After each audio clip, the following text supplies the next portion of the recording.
хүрээнд дэмжиж байгаа. Шинжлэхдэх сайжрах цаг нь болсон. За хэдэн асуултууд байгаамаа. За төрийн болон орон нутгийн өмчт аж ахуйн нэгжийг улс төрөөс хараат бус нээлттэй ил тод өргөжтэй байхыг за одоо энэ нийгэм иргэд маш ихээр хүсэж байгаа, шаардж байгаа. За мэрэгжлийн бус улс төрийн томилгоо хийж ялсан намын эсвэл одоо улс төрчдийн шахааны хүмүүсээр дүүргэж байна гэсэн энэ нэг юм гажуу тогтолцоо ерөнхийдөө амь өгтөө өрсөөр байгаа юм. Энэ хууль батлагснаар энэ төрийн болон одоо орон нутгийн өмчт компани засаглал хэрхэн сайжрах вэ? Улс төрөөс яг хараат бус байж чадах уу? Нэгдүгээрт. Хоёрдугаарт нь сонгон шалгаруултыг яг яаж хийж байгаа юм бэ? Яг нь хууль дүрмжлээ нээж чадж байгаа юм уу? Би өмнө бас асууж байсан. Энэ орон нутгийн болон төрийн өмчөд яригдахаар л ялсан намаас нэг нөлөө бүхий этгээдүүд л хүн зүтгүүлээд байна гэж дуултаад байдаг. Тэр нь явсаар гаал тэгэл батлагдаал томилогдоод цааш яваад өгдөг. За хоёрдугаарт энэ төрийн болон орон нутгийн өмчт аж ахуйн нэгжүүдийн бүтц орон тооны хувьд маш үргэлгэн байгаа. Энэ үл ерөн зах самбараа алдсан. Олон төрлийн одоос нь худалдаа авалтыг төсвийн гадуур хийж байгаа. Асар сонирхлын зөрчил үүсэж авилгын гэмтэр үйлдэх нөхцөлийг одоо бүрдүүлж байгаа. Төрөөс төрсөн тэр бомтонгууд гэдэг чи яг энэ орон нутгийн болон төрийн өмчтүүд дээр байгаад байгаа шин. Энэ дээр яг мэрэж зарчмаараа л байх ёстой. Хэн нэгнээс үл хамаарсан, улс төрөөс үл хамаарсан энэ мэрэгжлийн яг энэ тухайн одоо энэ ажлын байран дээр яг шаардлагаж байгаа, ажлын шаардлага хангаж байгаа үн л очих ёстой. За гуравдугаарт энэ төрийн болон орон нутгийн өмчт аж ахуйн нэгжийн удирдлага үйл ажиллагаа болон санхүүгийн тайлангаа олон нийтэд нээлттэй ил тод тайлагнадаг болмоор байна. Яг төлөвлөгөөт бол энэ аудитоос яг шалгалтууд одоо яг ямар хэмжээнд авч байгаа вэ? Цаг тухайд орж чадж байгаа юу? Үнэн зөвөөр энэ шалгалтын энэ аудитын дүгнэлтүүд гарч чадж байгаа юу? Өөрөөр хэлбэл одоо энэ төрийн өмчт болон орон нутгийн өмчт компаниудын санхүүгийн үйл ажиллагааны ил тод байдлыг хангаж олон нийтэд одоо хяналт тавих. Улс төрчдийн одоо энэ хяналтад байлгахаас ангид байлгах энэ хил рүүгээ явахгүй бол энэ хардлагыг улам дагуулсаар л байна. Төрөөс төрсөн төр бомтон гэдэг энэ нэр очиж энэ дээр улам их зүгтсээр л байгаа. Төрийн өмчийн энэ аж ахуйн нэгж байгууллагууд дээр өмчтүүд дээр яг одоо хариуцлага гэдэг юм уу? Хариуцлага ажлын одоо сахилгууд хариуцлага алдсан дээр хариуцлага тооцсон ийм одоо тоо мэдээллийг бас хэлж өгөөш.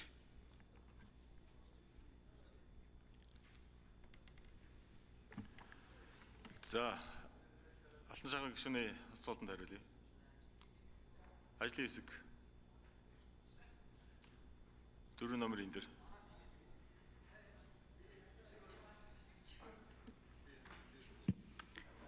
Алтан шахрын гишүүний асуултанд хариулъя. За өөрөөр хэлбэл засгийн газрын хэрэглэх газар Цолмон. За хуулийн төсөлд бол төрийн өмчт компанийн удирдлага зохион байгуулалтын талаар засаглалын талаар нэлээд наривчилсан зохицуултууд орсон. За ялангуяа бол нээлттэй одоо компани тавигддаг засаглалын нийтлэг юм шаардлагуудыг бол төрийн өмчт компаниудад бол хуульчилж энэ шаардлагыг бол оруулж ирсэн байна. За та хэлж байгаа улс төрөөс хараат бус байхын шаардлага бол хамгийн түрүүнд бол тавигдж байгаа.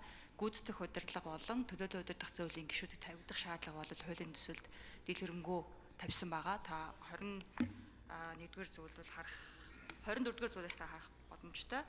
За ингээд төлөөлөл удирдах зөвлөлийн гишүүдийг тоог заагаад тавигдах шаардлагын заагаад энэ гишүүдийг бол одоо сонгон шалгаруулалтын нээлттэй сонгон шалгалтын одоо үндсэн дээр томилох энэ зохицуулалт орж ирж байгаа. 25 дахь зүйл бол энэ тодорхой байгаа. За сонгон шалгаруулалтыг бол төрийн өмчийн бодлогоцуулалтын газар төрийн одоо бодол зохион байгуулах ийм одоо зохицуулалтаар орж ирсэн байна.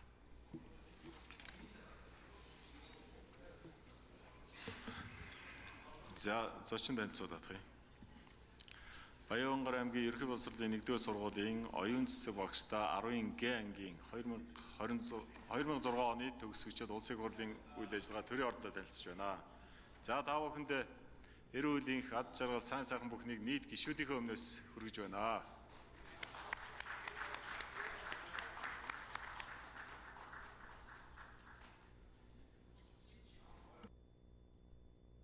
За нэмж тодруулъя. Алдаж байгаа шүү. Энэ би санхүүгийн шалгалттай холбоотой асуусан шүү дээ. Энэ дээр хариулт авмаа. Мөн хариуцлагын тогтолцоотой холбоотой асуусан байгаа. За дээр нь нөгөө саяхан өнгөрсөн 7 хоногийн 14 хоногийн бага засгийн уралдааны шийдвэрээр гарсан төрийн өмчийн 14 одоо компаниг татан буулгасан гэсэн ерөнхий сайдын мэдээлэл. Энэ дээр бас тодорхой тайлбар өгөөч. За ажлын хэсэг хариулъя. Хариулъя. За 4 номер.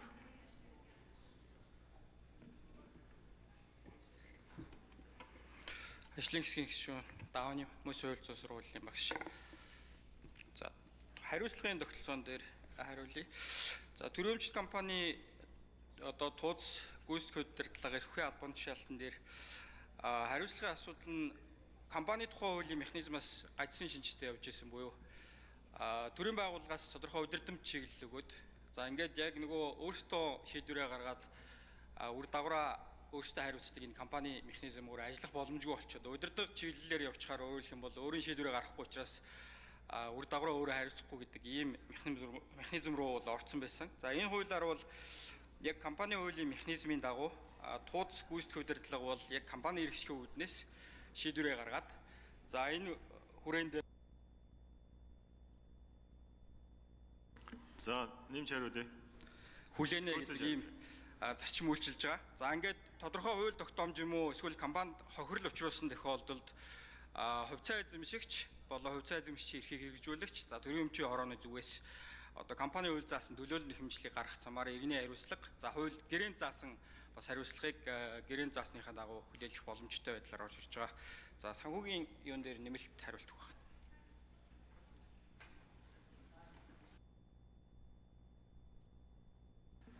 За өөрөндөө гишүүн нэмж хариулъя. За 4 номер микрофон. За энэ санхүүгийн тайланг нь ил тод байдалтай холбоотой асуудал дээр би тодруулаад хэлчихье гэж бодож байна. За өнөөдөр хүчин төгөлдөр мөрдөж байгаа хуулиар ч гэсэн ер нь гүйцэтгэлээрээ ч гэсэн санхүүгийн тайлан бол ил тод байгаа шүү дээ. Үндэсний аудитын газар хуваарийнхаа хүрээнд санхүүгийн тайланглалын болон гүйцэтгэлийн нийцлийн аудитыг хийгээд бүгд шилэн дансанд болон ил тодын тайлангууд дээр бүгд гарч байгаа. За энийг бол харж байна. Дээр нэмээд бид нар энэ хуулийн дээр нэмж оруулж байгаа хяналтын тогтолцооны нэг өөрчлөлт нь бол одоо олон улсын аудит болон үндэсний аудитын газар давхардуулан аудит хийж байгаа энэ нөхцөл байдлыг үр ашиггүй зардал гаргахгүй байх үүднээс олон улсын аудитын хүлээн зөвшөөрөх үндэсний аудит энэ дүнг хүлээн зөвшөөрч нэг аудитор тооцдог байх зарчмын асуудлыг бас тусгаж оруулж өгч байгаа гэдгийг бас нэмж хэлэх нь зүйтэй баха. За тэгээ төрийн өмчийн бодлого зохицуулалтын газрын дарга бусад асуудлууд дээр нэмэлт тайлбарыг өгье. За 4 номер энэ дэр. За гишүүний асуултанд хариулъя. Төрөмч боловч зохицуулалтын газрын дарга Цэнгэл. За би төрөмч боловч зохицуулалтын газарт бол зөвхөн хэн шалгалтыг хийдэг ийм бие даасан одоо хилцс ажилдаг. За энэ бол одоо төлгөөт болон төлгөөт тус одоо шалгалтуудыг хийдэг. За мөн одоо манай төрөмч болон төрөмчийн оролцоотой компаниудын одоо төлөөлөлтөд туузын дэргэд бол одоо бие даасан одоо бас аудитын хороод ажиллаж байгаа.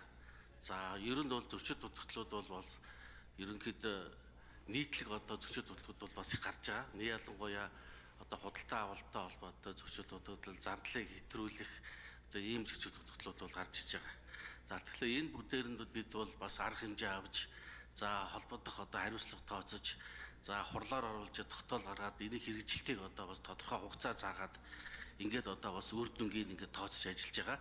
За энэ дээр бас нэмж хэлэхэд бол одоо гүйцэтгэх хөдөлгөөнүүд бол захирлуудтай бол За гүйцэж хариулъя. контрактыг одоо гэрээг дээр нь бол бас энэ заалтуудыг бол нэлээд төлхөө оруулж өгж ажиллаж байгаа. За сая манай ажлын хэсгийн агч нар хэллээ бид бол энэ хуулийн төсөлд бол одоо 6 дугаар бүлгийг бүхэл бүтэн бүлгийг одоо энэ дээр бол оруулж өгч байгаа. 37 дугаар зүйл дээр бол компани аудитын тогтолцоо ямар байх вэ гэдэг одоо бас ийм орж ирсэн. Тэгээд компани дотоод аудитын чиглэлийг ямар байх юм бэ гэдээ бол нэлээд тодорхой энэ зүйлүүдийг оруулж өгсөн. За баярлалаа.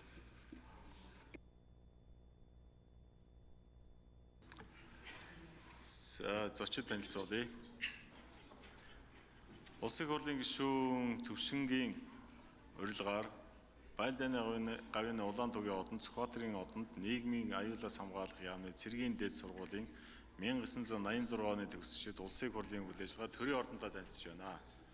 За та бүхэндээ улсын хурлын гишүүдийнхээ өмнөөс эрүүл үеийн гал жаргал амьдралын сайн сайхан бүхнийг хүсэн өрөөё. Алтан шагаа гишүүн тодруулъя. Засгийн газрын хуралдаанаар 14 төрлийн өмчтөг татан буулгасан толботой мэдээлэл авна. Тэрэн дээр тодруулж өгч. Яг татан буугдсан юм уу?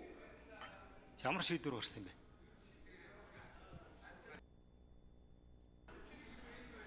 За 4 дугаарт энэ дэр